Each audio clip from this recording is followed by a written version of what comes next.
Hello, can you hear me? Yeah. I'm here. All right.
All right, ladies and gentlemen, I would like to welcome you to our Policy Committee meeting for Tuesday, September the 10th, 2024.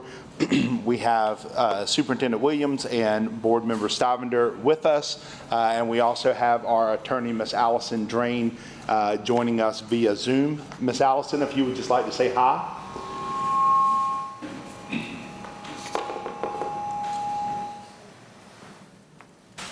Do we have Ms. Allison? She hears. She was. Ms. Allison, are you there? Okay, hopefully we will get Ms. Allison back in just a moment so she can help us kind of go through some. I'm here, sorry. There she goes. There's Ms. Allison. Okay. All right. So we're just going to go ahead and get started, and we'll call this Policy Committee meeting to order, and we'll jump right in with item 1.02, which is Policy BID, which is Board Member Compensation and Expenses. Superintendent Williams and Board Member Stivender, hopefully you have that in your packet that is before you. As far as I know, has recently come to light, there has been, I am assuming that this has been a practice of previous boards, that the board chair actually receives extra stipend, and I know we have some of our finance committee people here. Maybe they can elaborate on that a little bit for us. But to my knowledge, reading through the policy, that is not listed anywhere in our policy. And so I have no issue with our board chair being paid additional monies because their job is very expansive in how many times they have to meet with superintendent and staff members and the attorneys and stuff. So I just think we need to look at this policy, and we need to make sure that our policy is very clear on who gets paid what and when and how all of those things are addressed. Superintendent Williams, I don't know if you have any additional information on that. Well, let's see if this is, I do know that the practice has been that the board chair is paid a stipend in addition to what they get regularly for board meetings. And I would recommend that we seriously think about adding it into our policy so that it's a policy and not just a practice that our board chair receives an additional stipend for being the chair. Currently, it's not a lot that our board chair receives. I know that we do have our finance department in here, and if they could give me clear numbers. I know that board members are paid about $4,000 per year, and I think that our board chair gets $4,500 maybe. Do you all know the correct amount, Ms. Barrett or Ms. Crosby? And I do, as we're kind of looking at that, we do have some staff members here with us today. There are some microphones on these tables. We just need to make sure, staff members, if you're speaking, which we welcome your input, that you have a microphone so we can hear that, okay? Okay. Ms. Barrett, are you aware of? Okay. So while we are waiting on those figures, Ms. Allison, I would just be curious if you can kind of give us any insight maybe on how other districts deal with this as far as specific language in the policy. Yes, I'm sorry, I couldn't hear much at the beginning, but thank you. I just sent a message. I can hear much better now. So what your policy says, and it's based on what your local legislation says, is that your board members can receive up to $7,500 of pay for a year for attendance at meetings and their actions. It does not specify, it says up to, and it says as approved in the budget annually. It does not differentiate between the chair and other officers, but what I will, or other members, what I will tell you is older language in previous legislation did differentiate and said the board chair received more money than the other individual board members did. So that's where it comes from, I think, is because the old legislation had, you know, it divided it out. It has been amended in 2007 or 17, I believe, that said it's up to $7,500 as approved in your annual budget. So what this tells me is you have wiggle room. No one of you is making $7,500, for attendance at meetings and preparation. So it's just a matter of what you think is reasonable. It could still just say up to $7,500, and you know that you're going to discuss this at the budget time each year. Or you could say, you could just go ahead and set something by policy and then make sure you confirm it in your budget process each year. But you're not violating your policy at this point. It's just if you want to make it clear what you're doing, just let us know how you want it to read, and we can make it read that way because you're well within the $7,500 a year limit. And my recommendation would be that, and I know you all will look at the language, but my recommendation would be that we add that the board chair receives additional compensation that does not exceed the $7,500. Because like you said, at this time, none of our board members are making the $7,500 anyway. So that would be my recommendation, Mr. Irwin. Yeah, I agree. I think we just need to maybe spell that out a little bit more, Ms. Allison, just so we can kind of clarify that the board chair, along with that position and that responsibility, would come a little bit extra pay, and then we can, just have it a little bit more black and white about who gets what. We don't necessarily need to do numbers, I don't think, but just that the board chair, just as part of that responsibility, gets that. Mr. Stavanger, anything else in regards to that compensation? Ms. Allison, any other direction on that, or is that just something we can look at getting some language? We can look at the language. I mean, I would recommend that you go ahead and just kind of set an amount, and if it's and I'm making up numbers, that just a board member who is not the chair, so 6 board members, let's just say you agree that if the budget allows it, they make X amount of dollars and the board chair makes this amount of dollars annually. Okay. And this way you don't have to worry about it every year, but it's all contingent upon your budget supporting it, but it's already set. Okay. And Ms. Allison, just in looking through this, and I printed it, but I'm not sure exactly how to refer this to you. Under our policy, in the policy BID, under the legislation that goes with that, the South Carolina legislature, there is it's marked S0931. I don't know if that helps get you to where you want. But it talks about the School Board of Trustees of Colleton County, so as to provide compensation to members attending special meetings in the amount of $50 a meeting, but not to exceed $1,200 a member annually.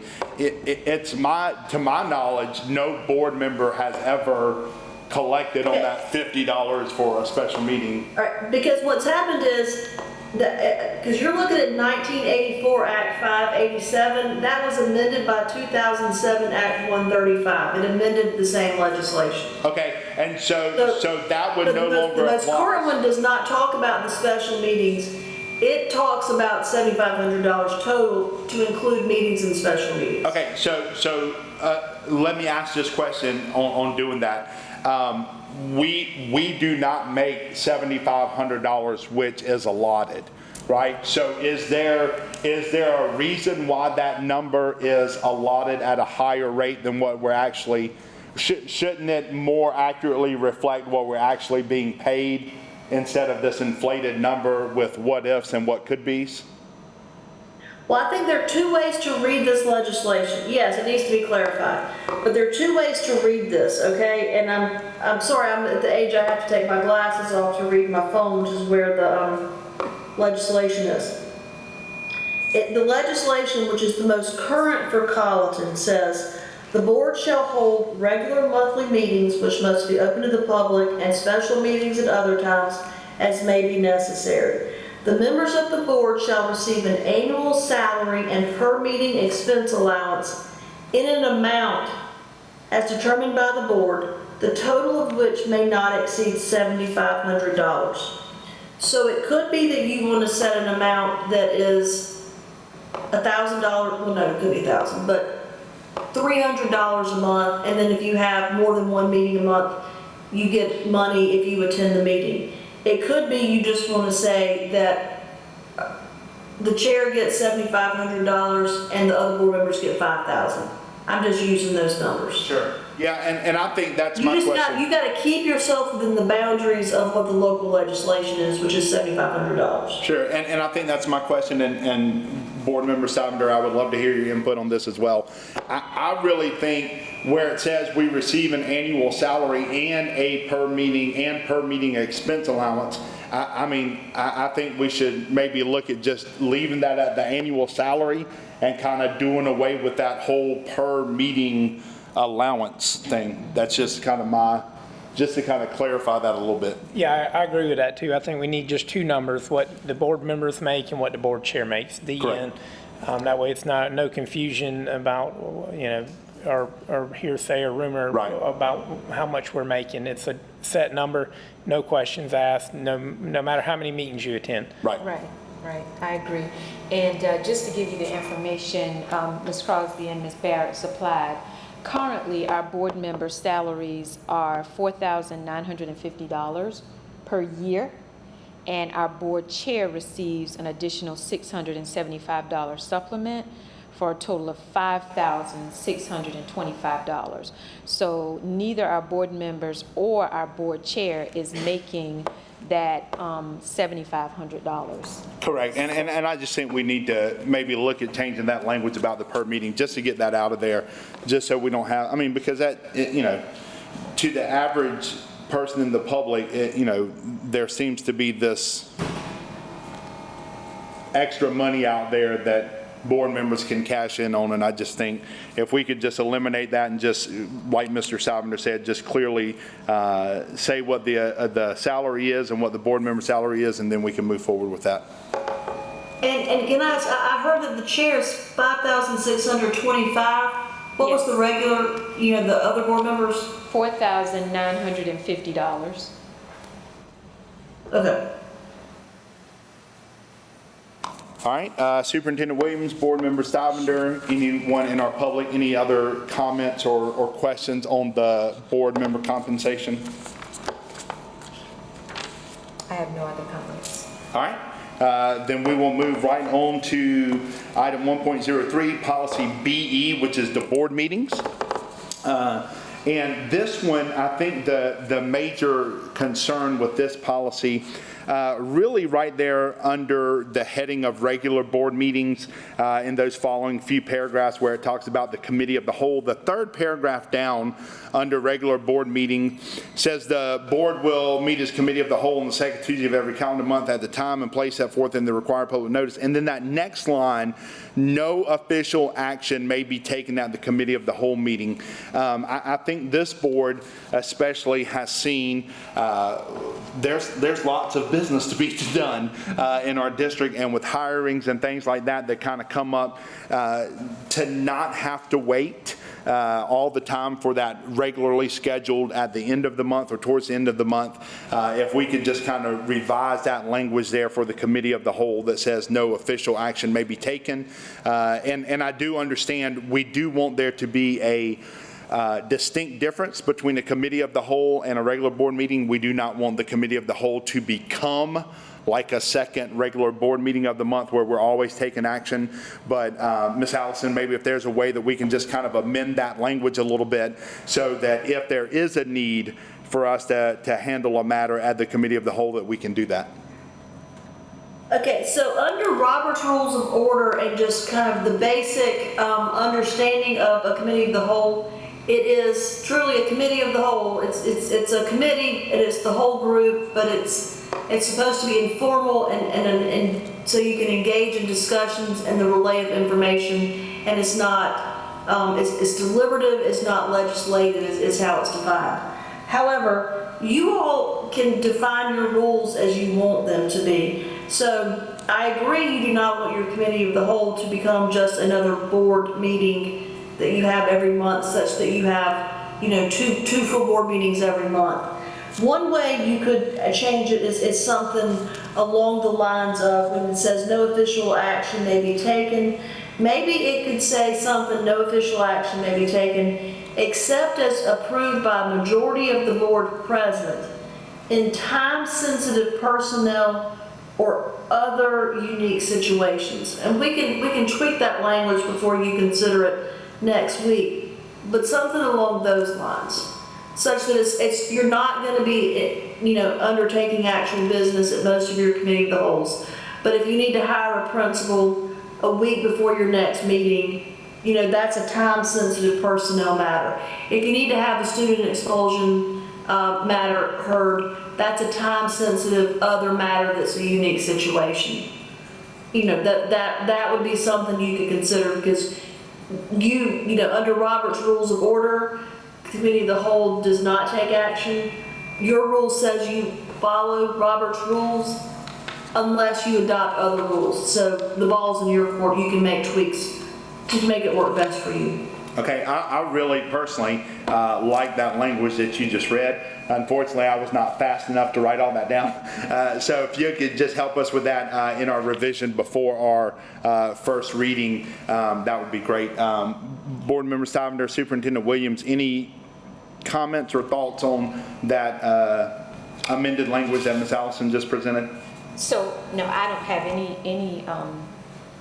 anything as far as amending the language, but if we have business that we have to take care of, we do have the ability to have a special call board meeting, because I know that we've done that in the past. So we have a committee of the whole meeting, and then we need to take care of business. Then we'll have an additional special call board meeting to take care of that particular business. Sure, and I agree with that, Superintendent Williams. I think part of this, though, we talk a lot on this board about transparency, and I just think from a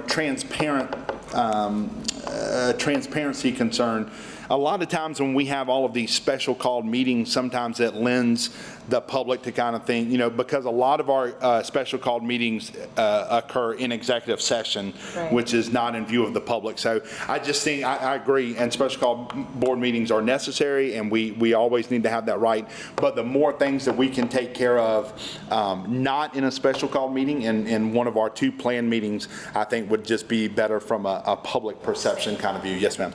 I understand. Just my opinion. Board Member So- Stivender, or, I'm So sorry. I do have one other question. This is for Allison. So if we do amend the language in this policy so that if we need to take care of business during our committee of the whole meeting, will we then need to have a special call board meeting? Well, special call board meeting is going to be something different, and a lot of times y'all have a special call board meeting after a committee of the whole for just a hiring issue. Right. It would eliminate that need. You still Okay. have the ability to have special call board meetings. But we would, if we know in advance that there is business that we need to take care of during that committee of the whole meeting, we can just add that business to the committee of the whole meeting and not have to do a separate agenda. Here is another special call board meeting. That's my question. Yeah, but this language is going to be limited. It's not supposed to be used every month. It's not supposed to be used even very often. Okay. Because even the language Again, this that... is a unique situation is what we're saying, a unique situation. Right, and the language that Ms. Allison presented was by majority vote of the board. Okay. So I'm not even sure, Ms. Allison, and maybe this is something, I don't know that we need to get bogged down on it now, but how you would even prepare an agenda to handle that kind of stuff at committee of the whole if you have to wait for the majority vote of the board in order to do it. Would you just, whenever you made that vote, that motion for that, that's when you would present that business and it wouldn't have to be on the agenda? We would have to we'd have to hammer out the language that would be on every agenda that would say if needed, kind of language and if approved. Okay, thank you.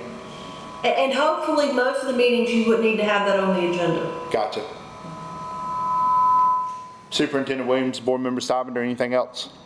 No, I'm good. No, sir.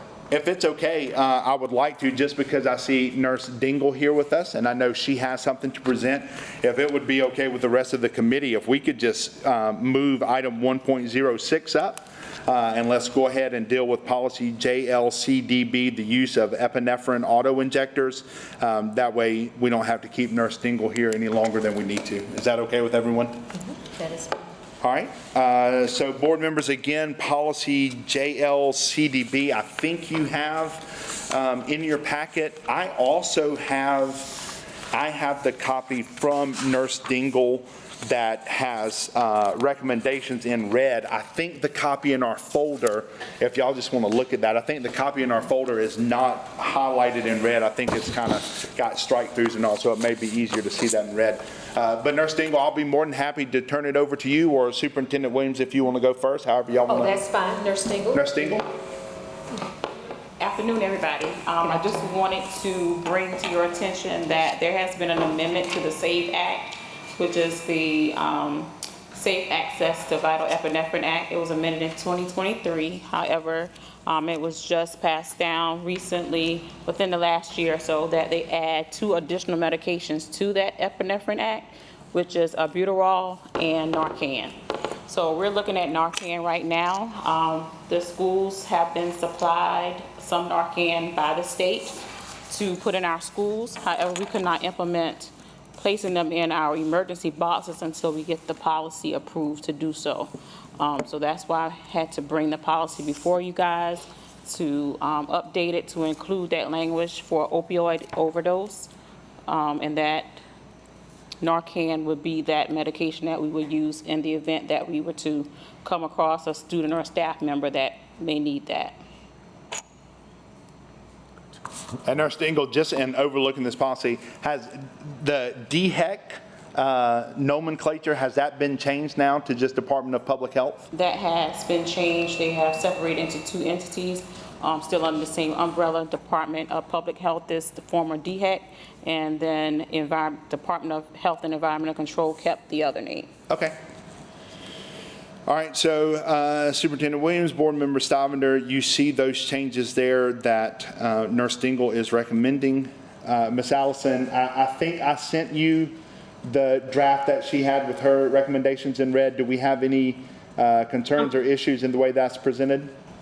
Her revisions are appropriate, and that takes it up into the current nomenclature, as you said, and also it's no longer just epinephrine. It's not the EpiPens any longer. It's the albuterol, EpiPens, and Narcan. Okay. Superintendent Williams, Board Member Stivender, anything in addition to what Nurse Dingle has presented, or any questions? No, sir. No other questions. A question for the attorney.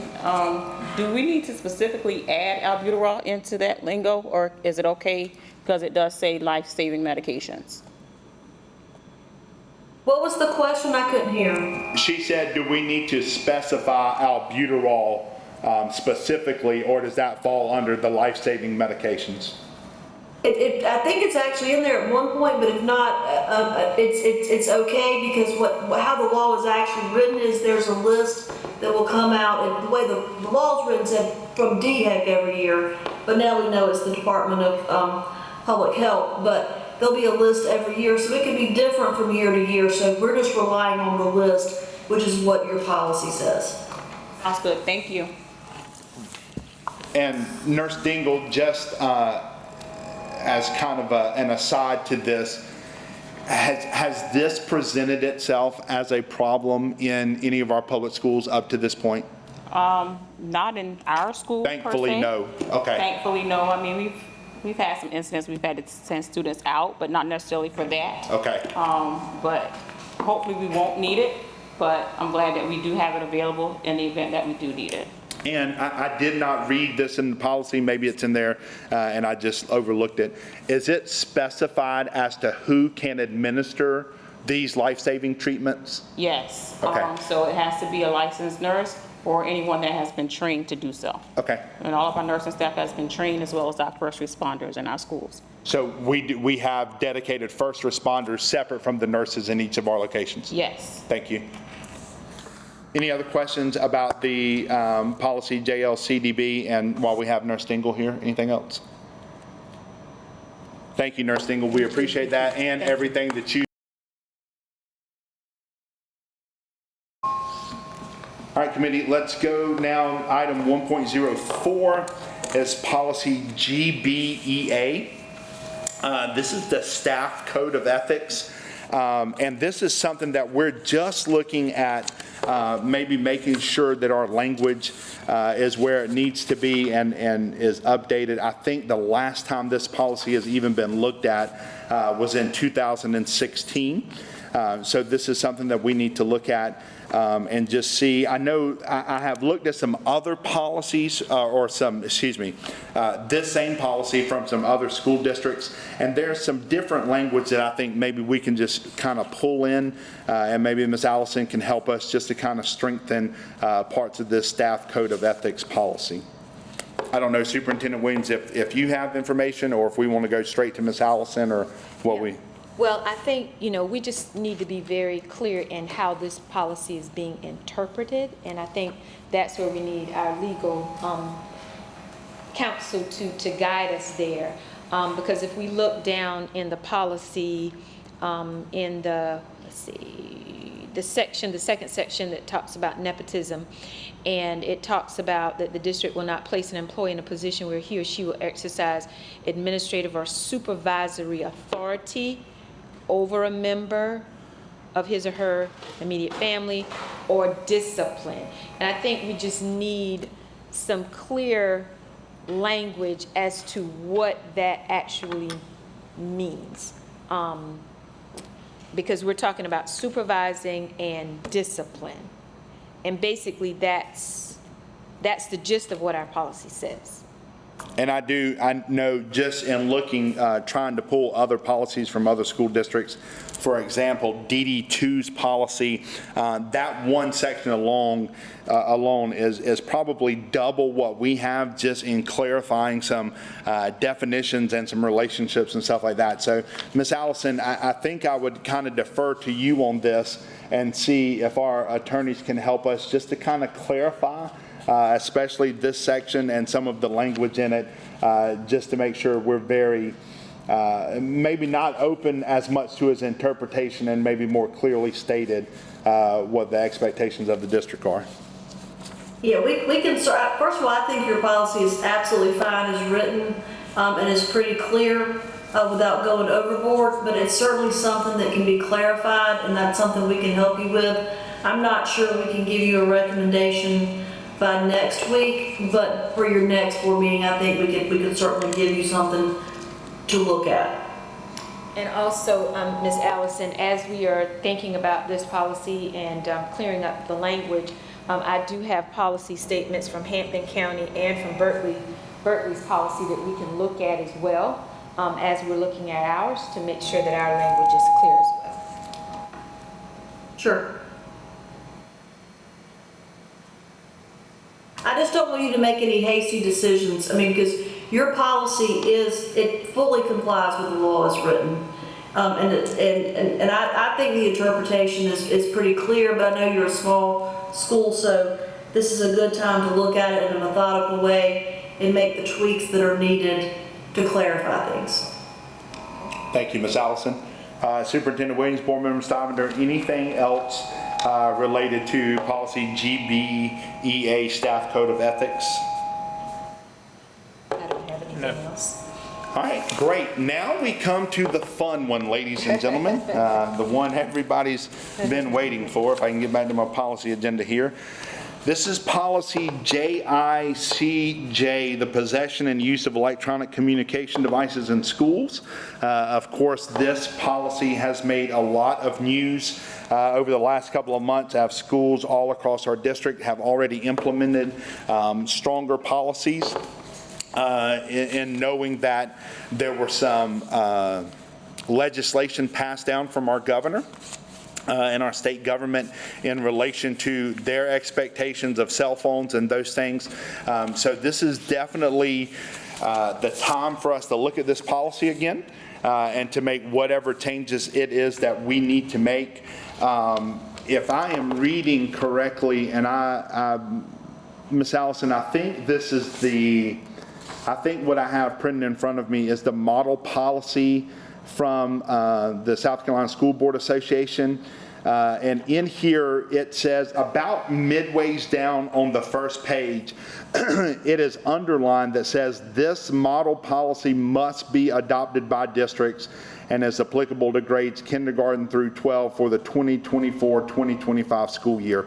So board members, this is something, we have talked about this already over the summer, and we talked about, because the legislation had not been settled yet, making sure that we had this in place for December in order to announce and publicize to our students and staff and parents and community members going into our second semester.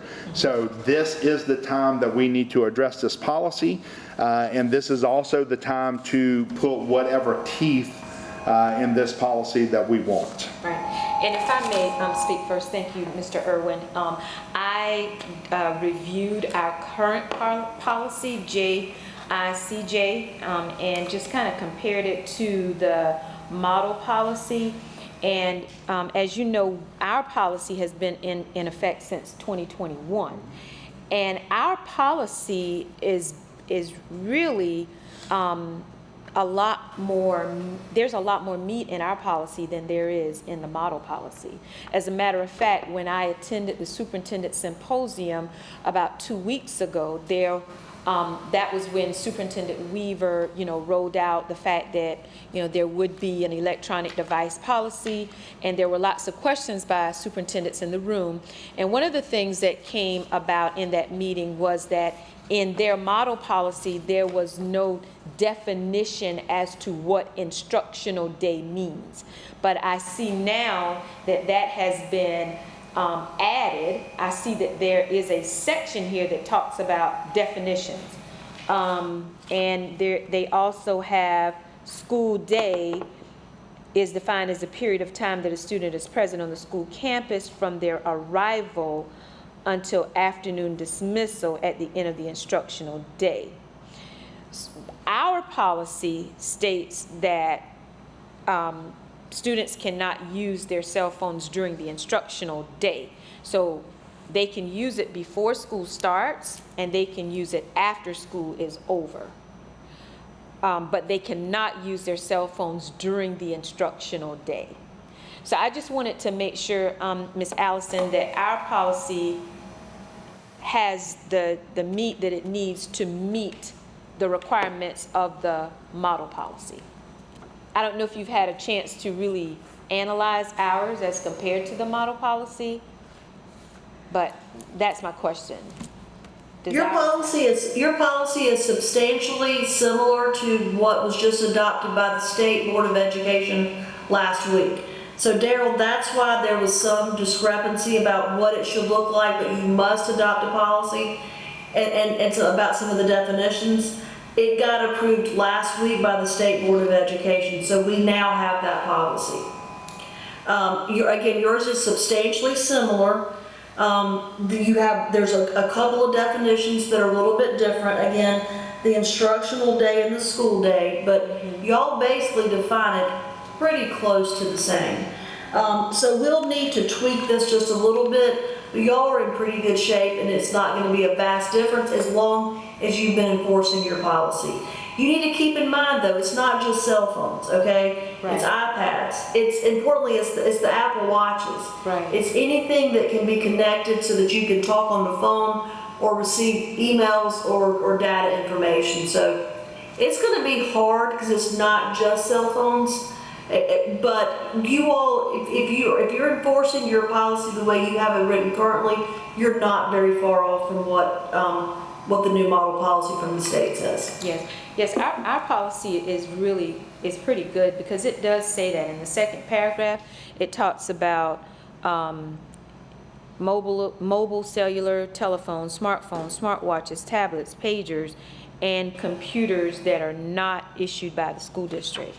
Our policy also has consequences of violation, which are not in the model policy as well. Well, the model policy says it has to be progressive discipline, which is what your policy has. Right. Yeah. So that's what I'm saying, your policy is substantially similar, it just needs a little bit of tweak. Thank you, Ms. Allison, and I appreciate that. Make sure that we tweak those definitions to make sure we cover all of that.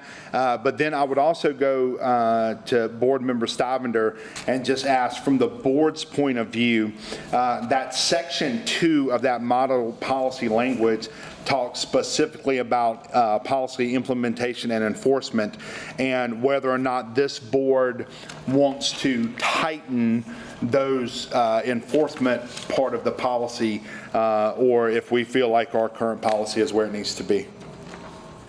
And I know, I apologize, I know I'm asking you to speak for the board, but. Oh, no, I don't have any problem tightening our policy, whether we need to look at how we enforce it. I know we have a first, second, third, fourth offense, and I'm sorry to our teachers that we have to have so many offenses, because I think a first and a second is as far as we should have to go.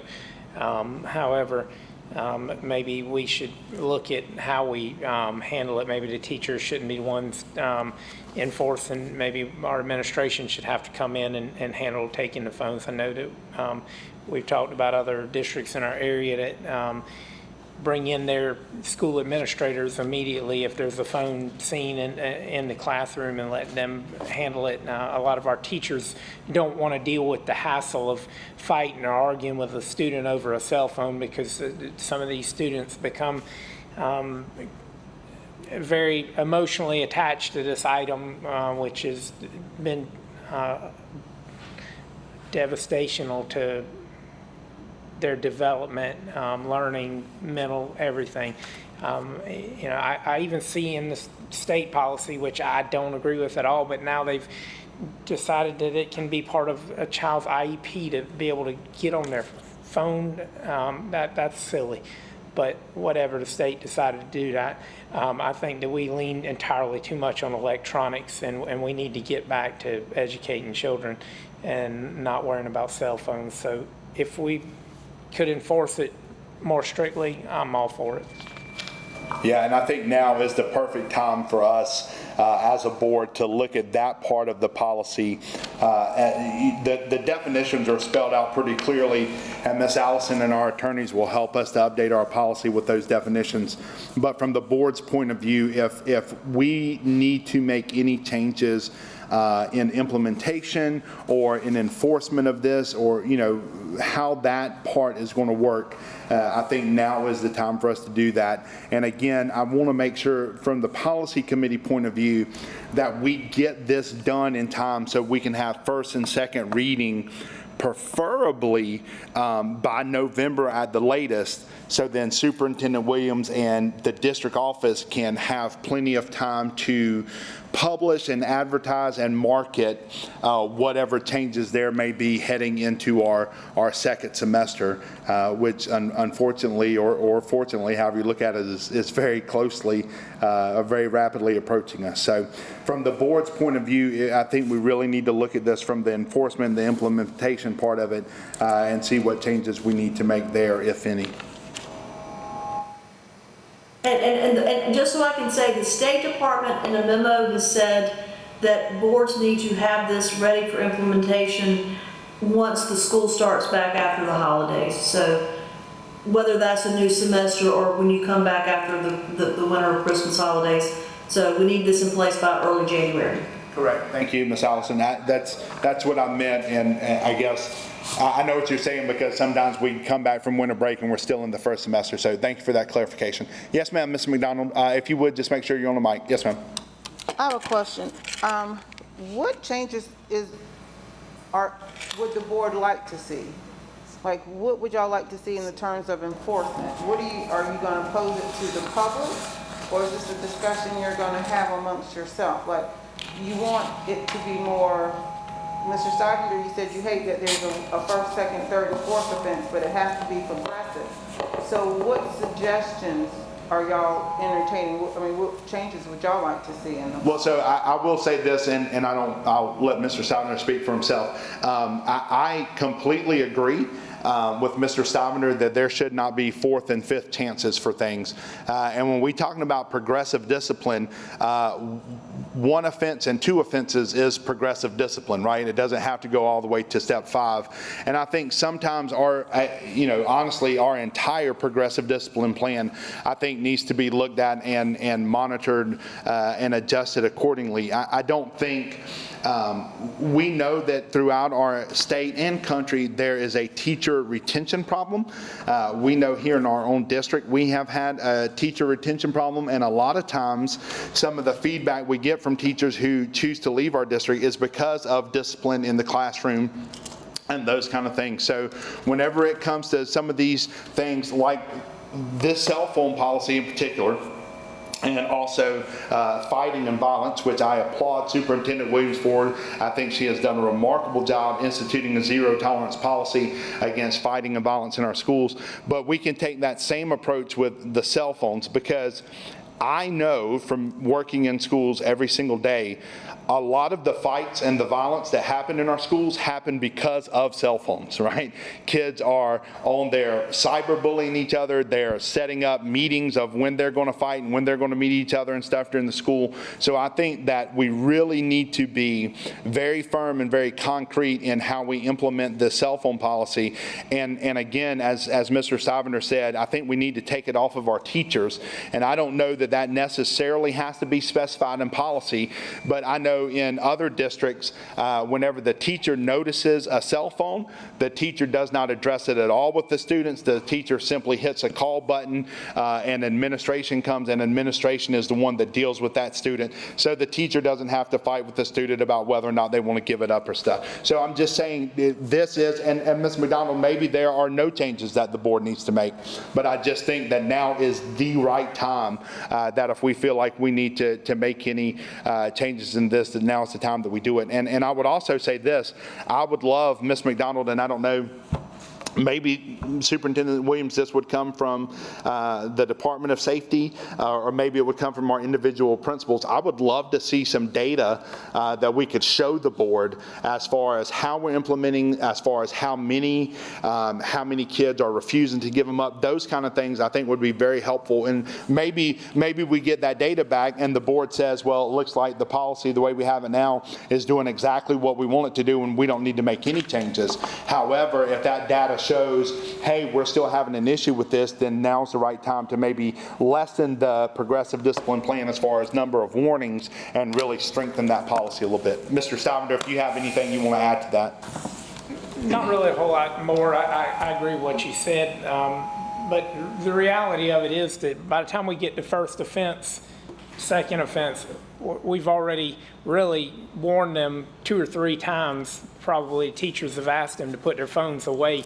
So this is not a first offense. It's probably a second or third offense by the time we get to our first offense. So I'm just saying we need to make sure that we're at least enforcing our policy as strictly as we can to let the students know that we don't stand for phones and interruptions in our classroom, so that they can get the education they deserve.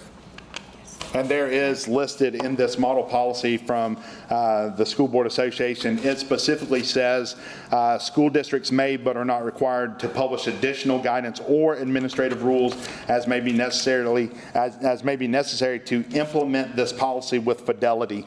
So I think that's really where we are right now from a board's point of view. Let's get some data, Superintendent Williams, as much of that as we can get, and let's see, is our policy as effective as we want it to be as it currently is, or as we are updating these definitions with the help of our attorneys, do we also need to strengthen the implementation and the enforcement part of it as well?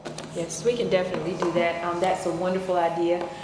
In order to make changes, you must look at your data.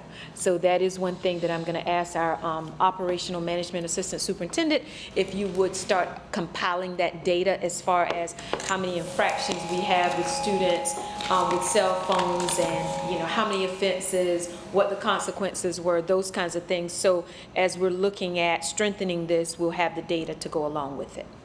And I know, again, I know we have a brand new director of safety, and I hate to kind of throw him straight into the fire, but this is a time-sensitive issue in order to make sure we get first and second reading done and have plenty of time to promote this before the start of, when we come back from winter break. So if we could get that data possibly even by our next regularly scheduled board meeting, that way the board will have time to look at it as we approach first reading on this policy, that would be great.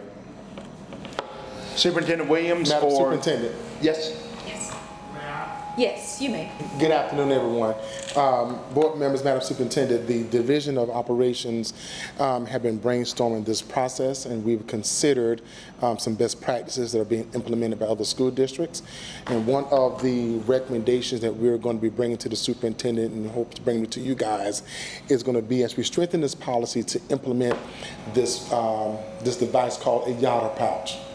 The Yotta pouch will allow for our kids to have a cell phone storage in the classroom, and it will limit, let me not use limit, it will not allow them to use their cell phones in the classroom during an instructional day as mimicked by this policy. However, one of the commitments is going to be a budgetary commitment for this process, but that Yotta pouch will also be in place to help us to strengthen the implementation on reducing opportunities of students using their cell phones in any instructional classroom throughout the school day.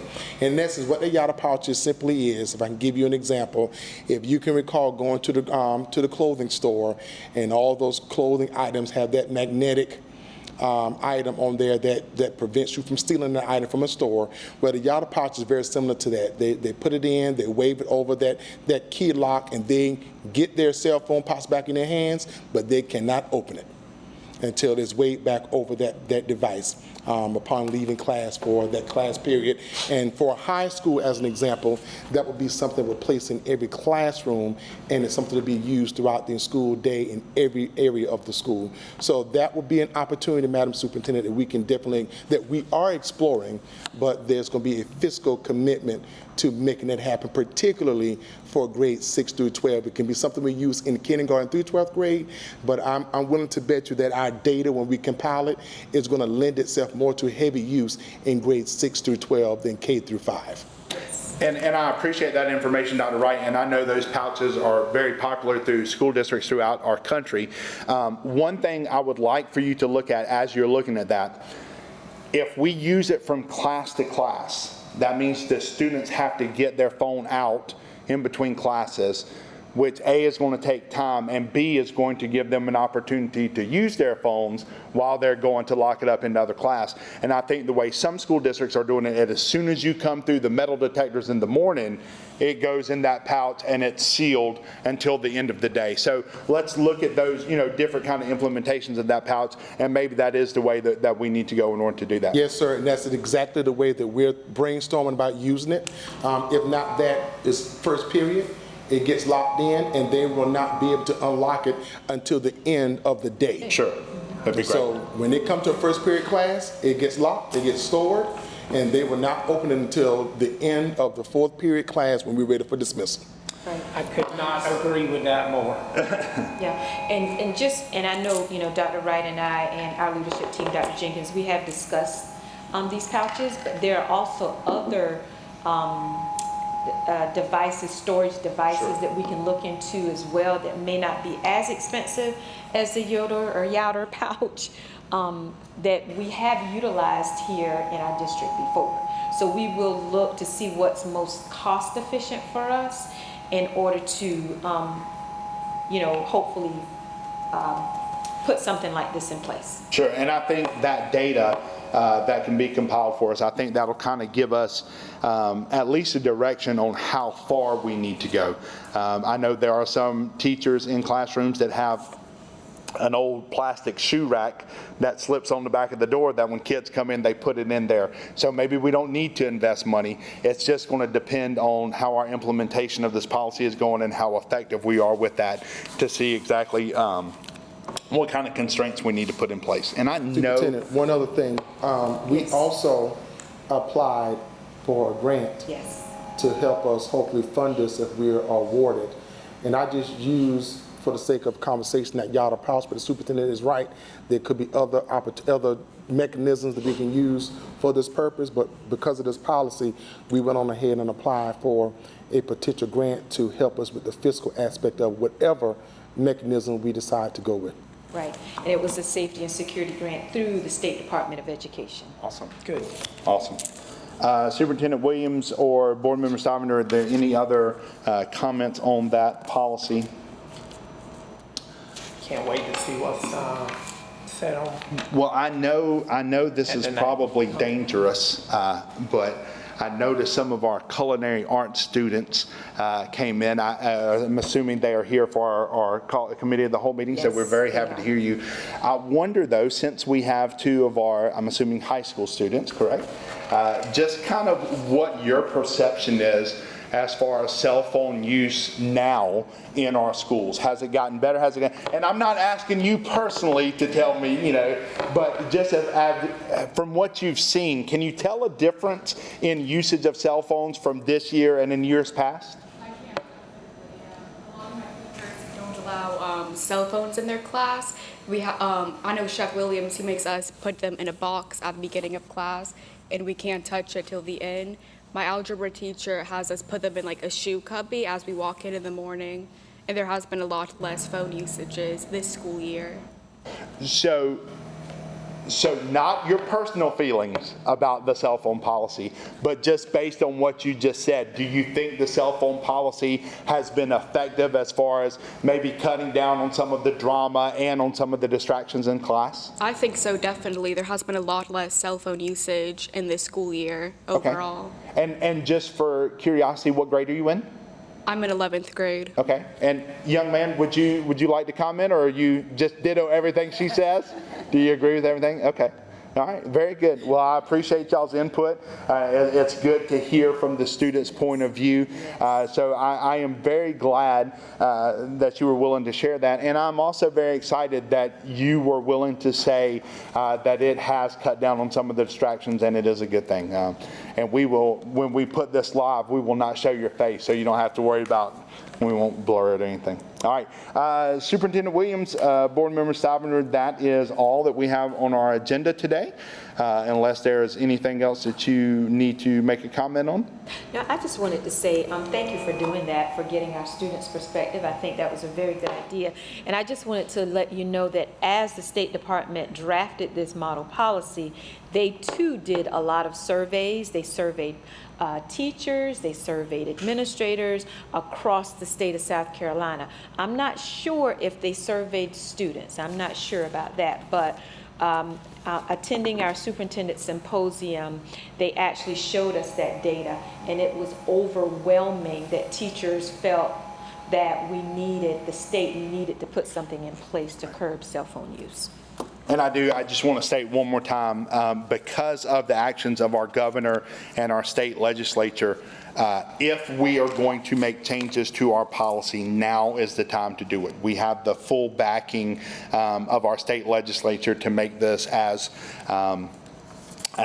tough as we want to do it. So as a board's point of view, I think we really need to look at this and look at some of the data that we get from our schools and see what changes need to be made.